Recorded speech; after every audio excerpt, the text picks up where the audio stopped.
So, we're here with CICASP. You can see it on the banner. Now you see it in the flesh. And I think we want to start with Ikuma. Okay. Dr. Adachi, you've been with CICASP kind of the longest. So, what is CICASP? Yeah, okay, so CICASP stands for the Center for the International Collaboration and Advanced Studies in Primatology. So it's a clear goal for us is internationalization of the institute. So that's kind of the main goal. And for that purpose, we got 3 professors here. And I came first, but I mean just on the same year basically. So it's not such difference. When was that? When did CICASP launch? 2010 April for me and June for Fred and July. Yeah. So it's in the same year. And we launched up the new course there, and we started the exam in English. So now all students can take entrance exam in English. So why is that an important thing? I mean, we obviously know why, but for people listening. Come on, how many of the international people write and read in Japanese? So how hard is it, I mean, to get into Kyoto University if you were to take the Japanese test? Even for Japanese, of course, it's one of the most difficult university. And then if they have to go through in the Japanese entrance exam, there's no chance almost. So, but of course, I mean, Japanese is not important cue for the science itself. That's why we want to open up to the more international people. Then the English is, of course, the one of the necessary language for the science and for the communication as well. So we prepared exam. We launch up the new exam system, which can be held on the whole English. So that's kind of our first things we did. Very cool. Yeah, and I think for Andrew and I coming to PRI as students before CICASP was around, it's kind of a much more complicated process. Right. And you kind of have to jump through a lot of hoops and figure a lot of stuff out on your own. So CICASP is kind of a nice step forward to make everything simpler for international people that want to come. Right. Yeah, it seems to have changed quite a bit. Hope so. Yeah, in that time. And So even more want to listen about those input as well, like how much you now feel comfortable to stay in Japan and how things can be changed and also how it can be improved later as well. So that's kind of things really important for us. Okay, so one of the ways that PRI definitely improved recently is by bringing Professor David Hill and Fred Bercovitch in. So what are you guys doing here? Okay, so I came in February 2010, and the big attraction for me was to try help to launch a brand new international program for collaboration in research. Even though it's called Advanced Studies in Primatology, I had studied primates for over 20 years, but then had branched out into some non-primates. And the opportunity presented itself to work on primates and non-primates in an international atmosphere. And a key for me was the fact that the Primate Research Institute and Kyoto University had a long tradition and a long history of detailed studies on primates, less so on other animals and less so on conservation. So I thought this would be a really cool way to bridge conservation and wildlife biology and primates and non-primates in field studies and laboratory studies in the international community, because Japan had a history of being a very insular country. And now Japan was opening up. They're becoming bigger players in the world in many fields, including education and academics. So I thought, this is a great opportunity. Bring on graduate students from around the world. It can train them. They can go back to their host countries for conservation. They can do more research on primates in their countries, on other animals. So I thought it was a great opportunity, and still trying to work on bringing in and recruiting international students. And what I have found in the last couple of years is that, as Ikuma was saying, got through a few bumps at the start, and like you guys were saying, it was a little bit difficult to get used to it, but there is a system in place now to make it a lot easier for international students to adjust to life in Japan and to move ahead with their educational careers. So just backtrack a little bit here, this is not actually, coming in 2010 was not the first time that you visited Japan, was it? No, I had actually been here in 1996. There was a conference on Asian macaques. And I had studied rhesus monkeys at Cayo Santiago for about a dozen years before coming here. And when I came to that conference, I presented a talk on reproductive strategies of rhesus monkeys, took a side trip to Arashiyama, which was right outside Kyoto. And then the conference is actually held here in Inuyama. Was it It was in Inuyama at the Freudy Center. And it was really, Freudy Center. And it was very interesting for me to come back to a place that I hadn't expected Right. move to for a while. That's right. And even see the same place, because then last year there was a seminar, a meeting held at the same Friday Center Wow. Oh, just that's before right. the IPS You meeting. come full circle. Mm-hmm. I had come full circle, and then what I didn't realize until after we had come here was I had been working in Cayo Santiago and in Puerto Rico for a while, and it turns out that so had David. We never overlapped while we were doing our research in Cayo Santiago, but we knew a lot of the same people, and in some ways had parallel trajectories from primates to non-primates. And then David came like a month after I came.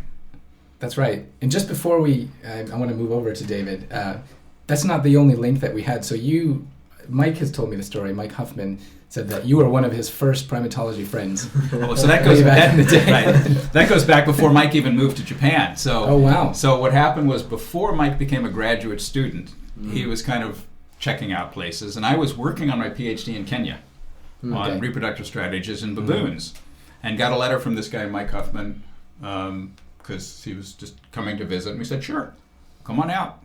So he spent about a week with us in Kenya, over in Gilgil. And we'd been in contact since then.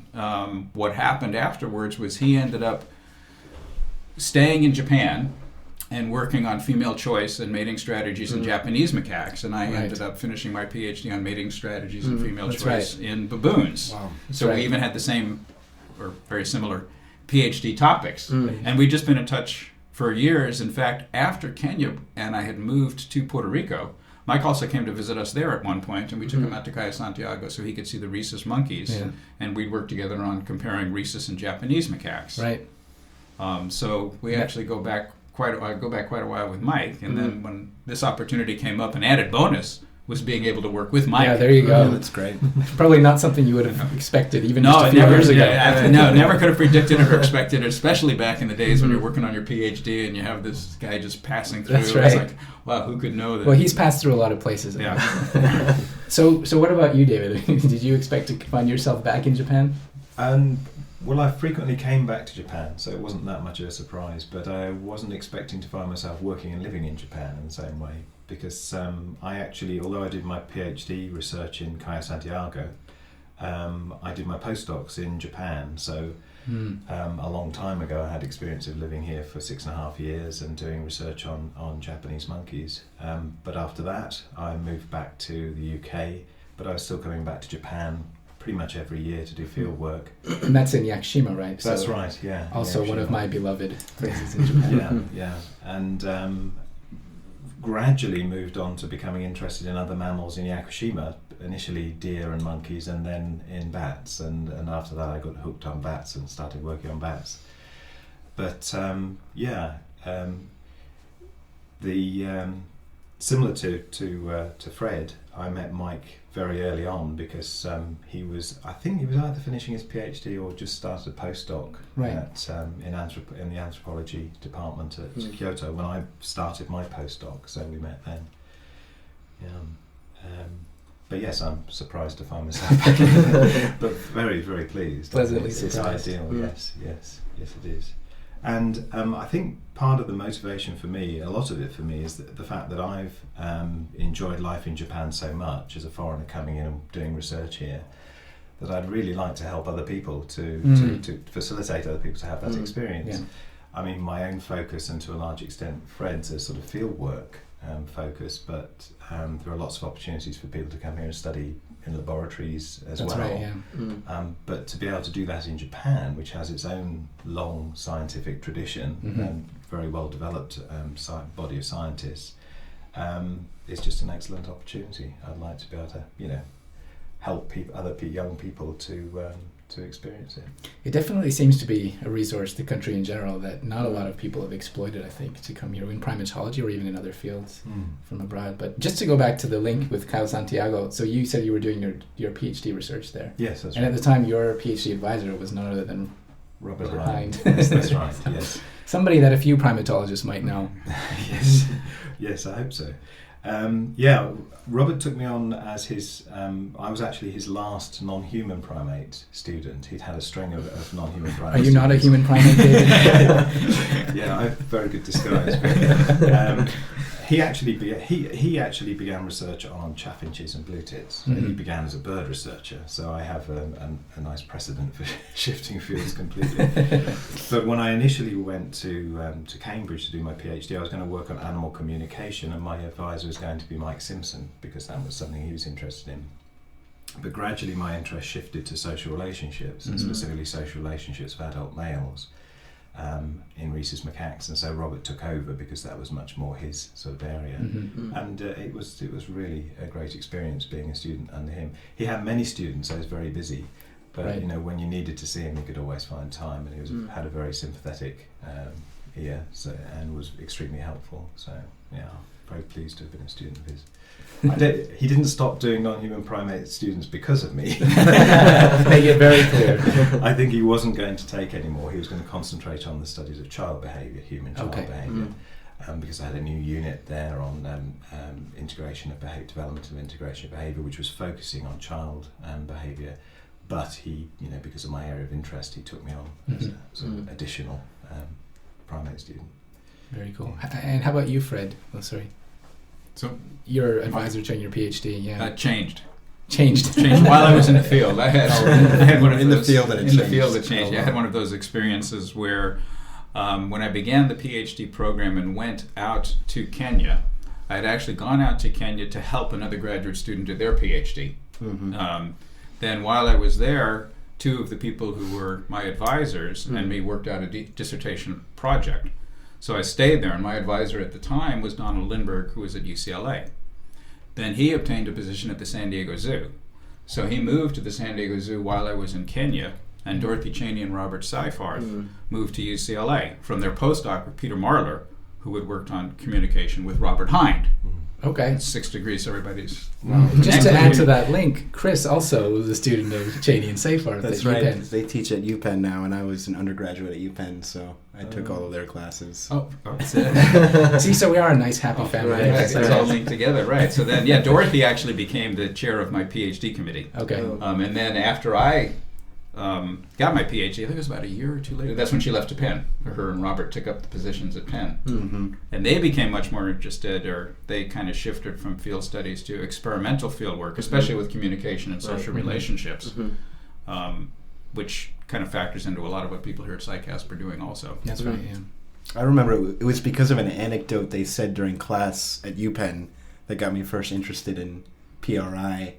They said that they had visited here once, and it was really interesting because they were staying here, I guess, in this building that we're in right now, in like the dormitory of PRI, and they woke up to hearing gibbons doing the call. Yeah.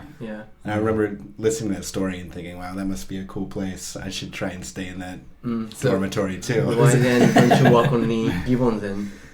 You should pick up the gibbons. That's right. Maybe. Professor Matsuzawa was at Pennsylvania too. He was. So That's he another overlapped one. with them. So he has a Right. very close connection with them because they overlapped, I think, for a year.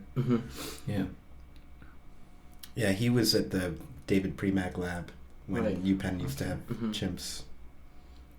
And it was out in the countryside with the Amish countryside. Yeah. So not in Philadelphia, but yeah.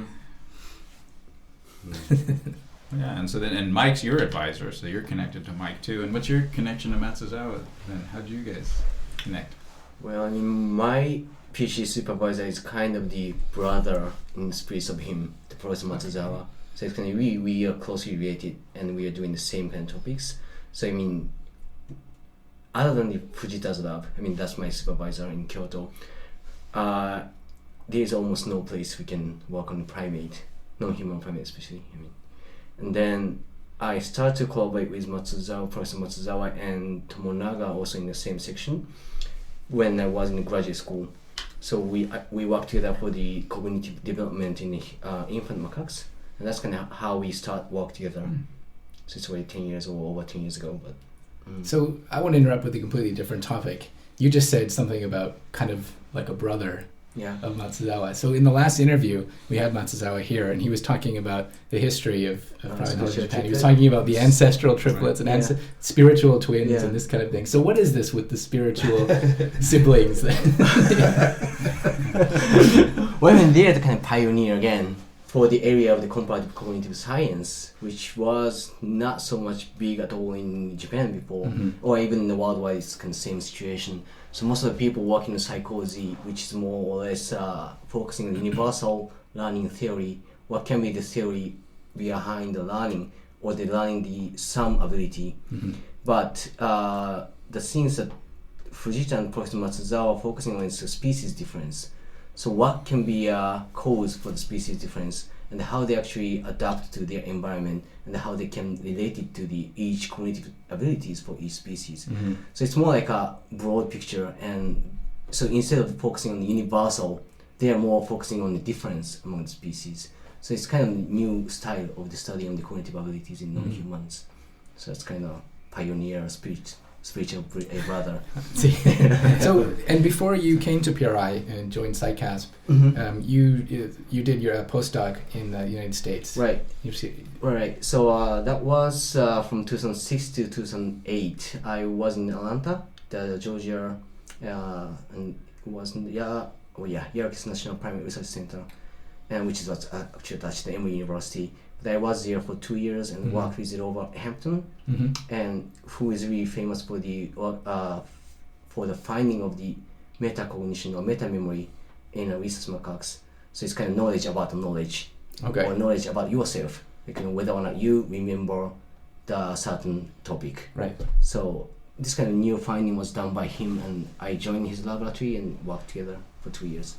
Yeah. How did you find going out of Japan and doing some research in the States? Well, I mean, that's kind of exciting.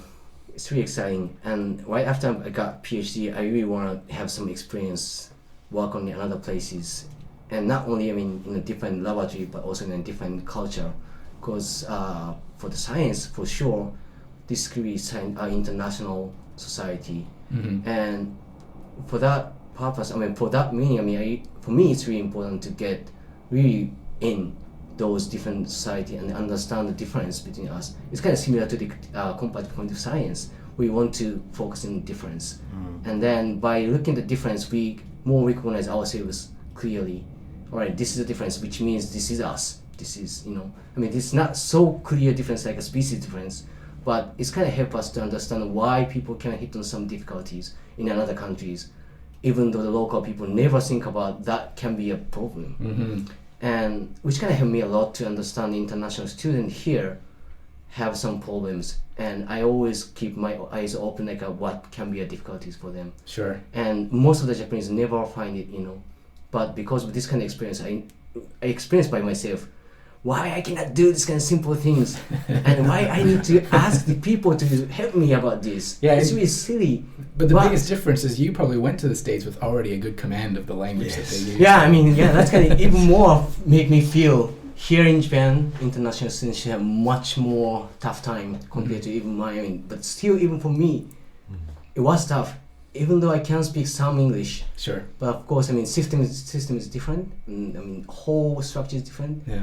Then even though just opening, I mean, even like opening up the bank account, it's really such a simple things.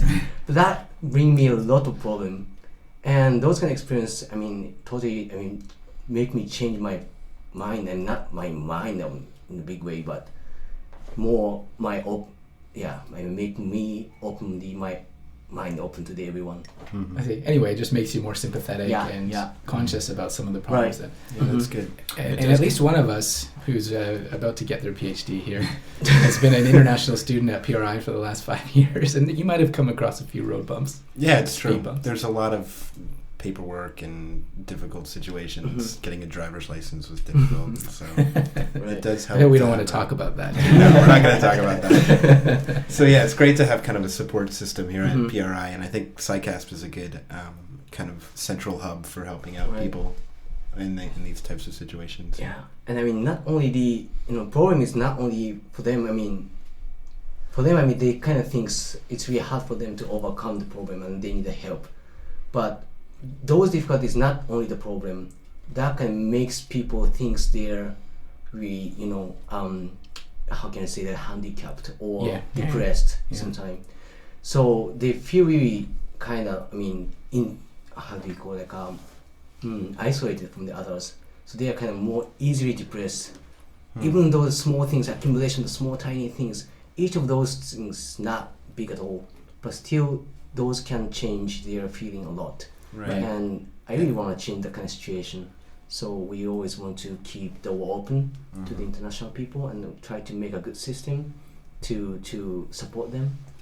And we are kind of doing very support. Yeah, I mean, getting through graduate school any place is a challenge. Yeah. No matter where you go. And coming to a foreign country to get your PhD is even a bigger challenge for the students for CICASP. So the best we can do is try to ease it, make it easier for them in a number of ways. And this is pretty much what we try to do. And most of us have been other places and try to help adjust to Japanese society and the way the system works. And there are some things that we can help, and others, as anywhere, there are certain brick walls, and that's it. Yeah. You just have to learn to deal with the brick wall. Right. But that's not unique to Japan or to PRI or any place like that. It's just sometimes people have different expectations, and one of the things that we try to convince the students here is that we're working with them to help them get the PhD, as well as working with them to help them adjust them to life in Inuyama. And if I one more thing, it's even actually the bigger issue. But once I overcome the problem or difficulties in the States, then I will more enjoy really a lot the experience there. I mean, new experience, different style of the research, or different style of this discussion. Everything is kind of so stimulating. So that is kind of one really important part of the internationalization. Like you got more like a broad picture of the style of the research, and you're not just focusing on tiny small things, and that helped me a lot.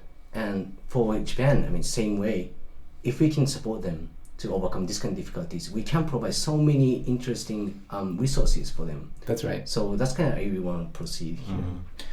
And also, although coming to Japan, many of the people in PRI are working in other places all over the world. So students coming here obviously will get the experience of living in Japan, but many of them will also get the experience of working in Democratic Republic of Congo or Uganda. That's or right. Borneo. One of our students is just coming back on Monday. That's right. Yeah. From DRC. So it's a kind of both a new experience in terms of living, but I think through CICASP we can give a secure and friendly base for that and help people, but also the experience of living and working, doing fieldwork in another country. That's true, because one of the main advantages here is the number of field projects that are going on, as well as the financial support to send students to the field. That's true. And a lot of the students here coming from the international community haven't traveled much. So not only do they get used to Japan, but it's true what you're saying is they also get to go to another country. And sometimes there are funds available so that they can go there just to see what it's like for a couple of weeks to experience different And research also, things. for me, it's not only for the international people. It's kind of course, mutual. Right. And of course, we're gonna mostly focusing on bringing some support for the international scholars. But what happened later is, of course, internationalization as a whole in PRI. Then the Japanese student who can get a lot of influence from the international people. And even though they just stay in Japan, they can kind of feel the same experience. And which should be really advantage for them. So it's really for the It is, mutual. like I mentioned, one of the advantages here, or one of the areas that Japan's moving in, is becoming less insular and attracting an international community. But if Japan's going to be part of the international community and the students part of that, then the Japanese students are also going to be playing in the international game. So we do try to encourage Japanese students to show up at our workshop. We have a weekly workshop in CICASP. That's right. On wildlife research. And a lot of the Japanese graduate students show up. The workshop itself is in English. They work on improving their English, and we do try to integrate the Japanese students with the international students. Right. It's an important part of... And it seems to be moving along. There's actually quite a few Japanese students who are interested in coming to the international seminars and gatherings. Absolutely. I think people Parties, appreciate the of course. importance of it. So And I just... go ahead. Yeah. And also they kind of start to think about having a presentation in English and talk to the international people kind of as a normal things. So it's already a good start. They kind of feel it's more like, relaxed to do the kind of things. And before, we have some people just speaking English in the seminar and so on. But now they have strong motivation to do it. That's right. Or it's just normal for them. That's right. It's really great step, I think. And so speaking of speaking English during presentations and things, there's another link in CICASP, and that's that both David and myself initially came to Japan not to study primate, to teach English. Yeah. Well, that's true. Yeah. So can you tell us a little bit about that? How did that come about? Yes, I had. I was just about to complete my PhD and was looking for the next step, and I had applied for a postdoctoral fellowship in Japan, but the decision was delayed. There were various reasons the decision was delayed, and because my wife and I knew we wanted to come to Japan as a sort of insurance, we'd also applied for jobs as English teachers with a British company that had schools in Tokyo and Osaka, and signed 2-year contracts with them, and just after we'd signed the contracts discovered that postdoc had been successful. Now of course I could have just walked away from the company and done the postdoc, but my wife was a professional English teacher. That was her profession at the time, and if she'd walked away she might have had trouble getting another job. And so luckily I was able to postpone it and spent 2 years living in Tokyo, which actually was a very good experience, because Tokyo at that time was a relatively easy place for non-Japanese people to live, because there was lots of information in English, or you could find somebody who could speak English fairly easily. Whereas my field site in Yakushima, at that time, and still to a large extent, you don't find people who speak English. So if you don't have any Japanese ability, you're in trouble, or you depend the whole time on 1 or 2 people who can speak both languages. So it's kind of good preparation for that. And also allowed me to see Tokyo, this huge city, my first 2 years of Japan, and then moved to Yakushima, which is rural, small population, completely the other end of the spectrum.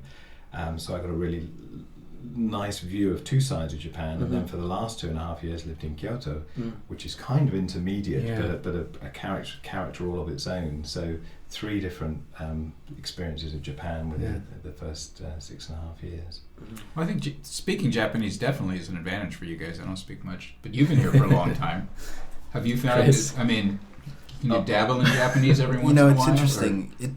This is what when the interviewee asks the interviewer questions they don't want to be asked. Well, bounce it back. I think that, of course, being able to speak Japanese really helps your quality of life in terms of interacting with people and kind of understanding the culture and things like that. I will say that it's not totally necessary at PRI to be able to speak Japanese, because English is the public language here, and so if research is your focus and you really want to just do research, you can do it in English. But yeah, it does help to have some Japanese, of course. Sure, but that's one of those fun things you can pick up on the side. Right. Definitely. So speaking of research, maybe we should just have a little bit of information for people about what we do here. So Ikuma, you started by talking about all these this comparative approach to psychology and things. So what specifically is your major research theme right now? Okay, so my main research focus is kind of concept in animals, which kind of related to the language abilities somehow. But the basic idea is kind of how they actually perceive the world, how they actually organize the information in the brain to make a category about the information in the environment and so on. And especially these days, I focus on the cross-modal or multimodal integration of the information into those representation. So like auditory information and visual information, of course, come together, and then which kind of make a representation of, for example, person, individual, and so on. So I kind of focus on this aspect, and now I work in the chimps and other primate species, whether or not they have those kind of representation and how much they can actually, and so on. And on the side research or side topic, I also have kind of cross-modal basic mapping, which is also kind of related to another aspect of language, which kind of labeling. So if you have like a spontaneously have some, how can I say, motivation to match certain sound type to the certain shape, then it's relatively restrict the combination of the sound and the visual information, for example. So it's going to believe that this kind of basic combination can be a big help when we develop a new language or we evolve the language, because it's relatively easy for people to share this information. Then it's kind of shared in the community. It comes as an official label for the object. So it's kind of how probably people, how can I say, acquire the first language with symbolic language. So I also can do this kind of things for the other species. Yeah. It's a little bit too specific, but nothing is too specific for our audience.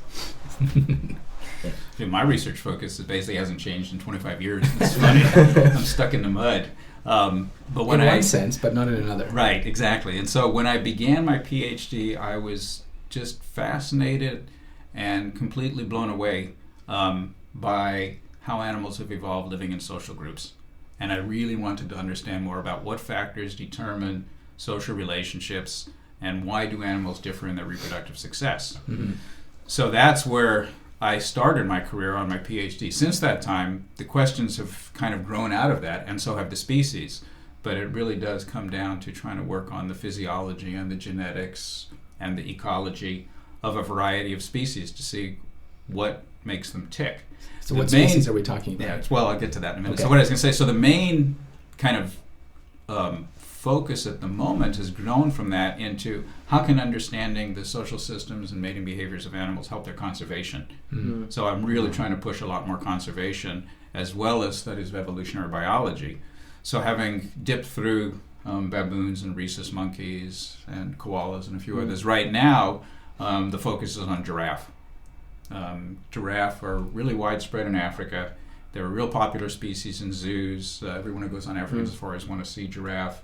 And their feeding behavior has been studied quite a bit. They actually eat over 100 different species, even though the picture of a giraffe is sticking its tongue out and pulling off an acacia leaf.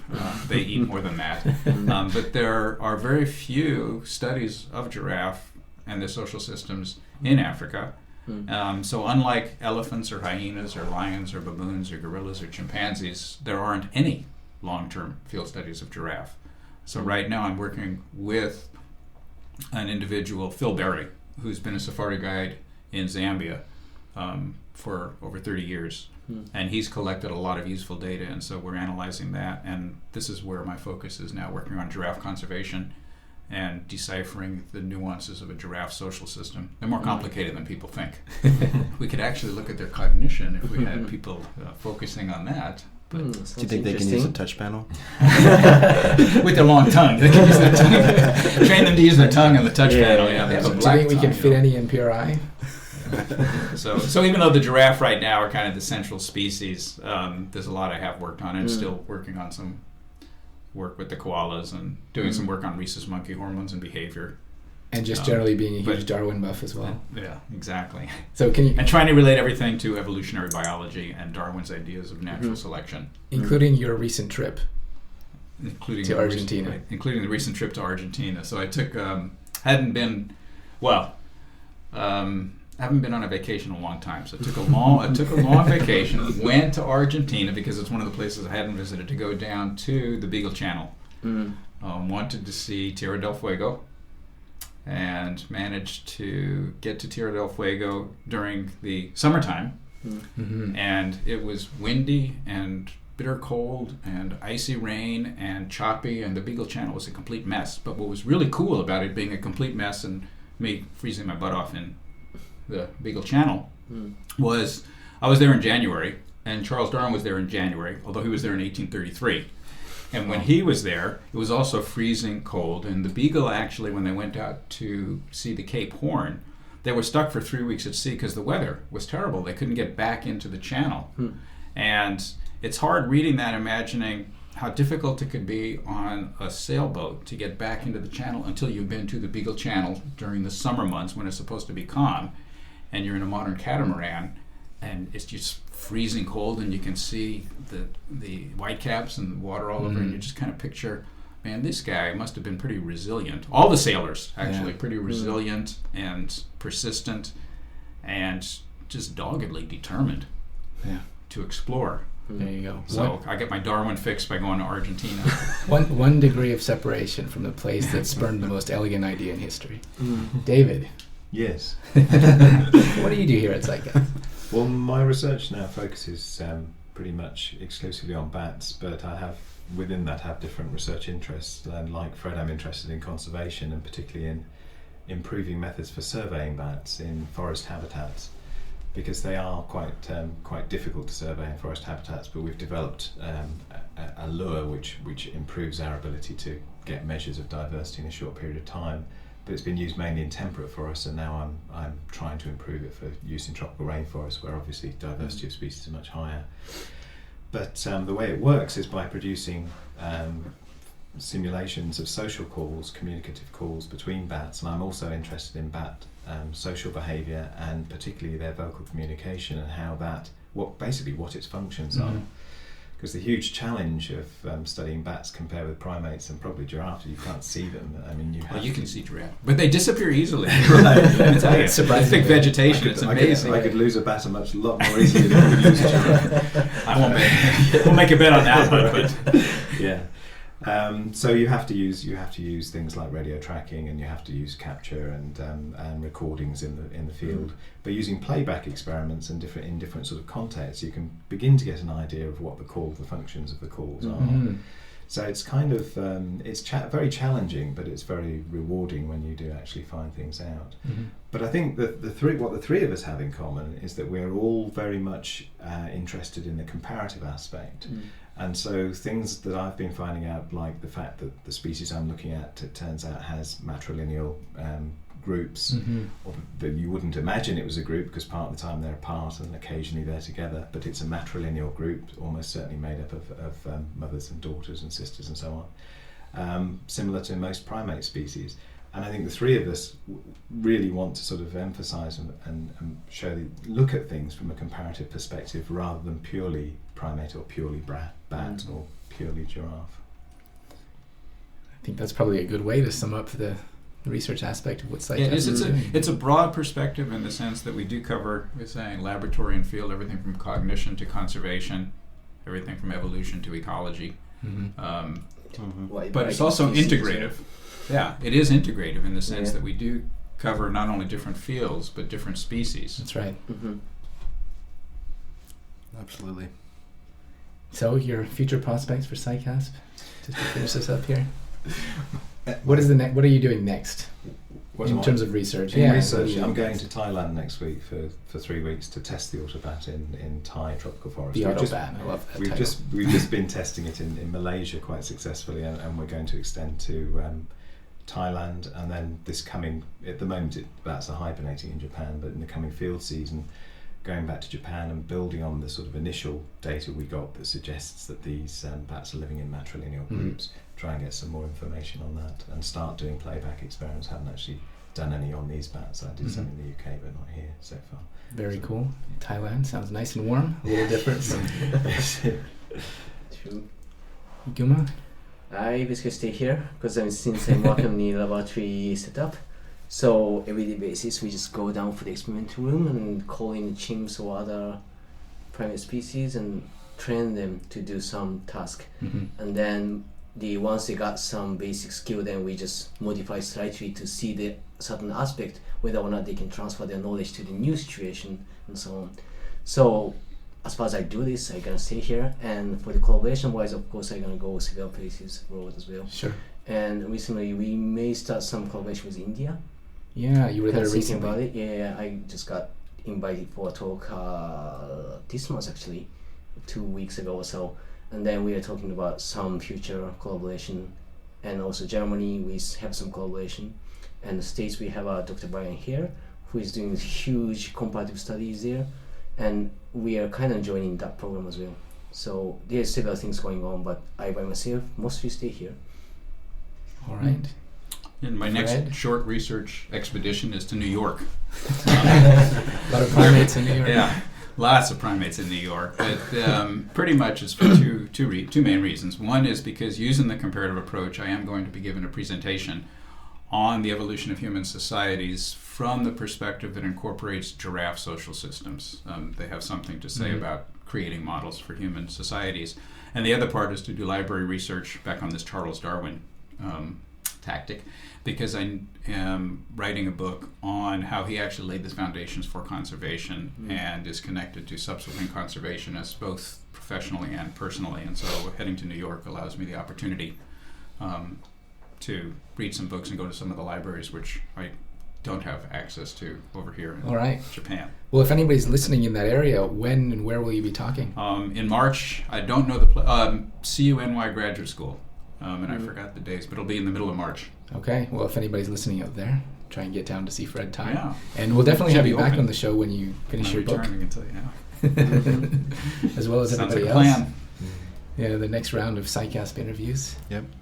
Any final thoughts? It's a Let's golden go. opportunity. Yeah. Thanks for joining us. Yes, thanks very much for All joining right. Oh, us. thank you.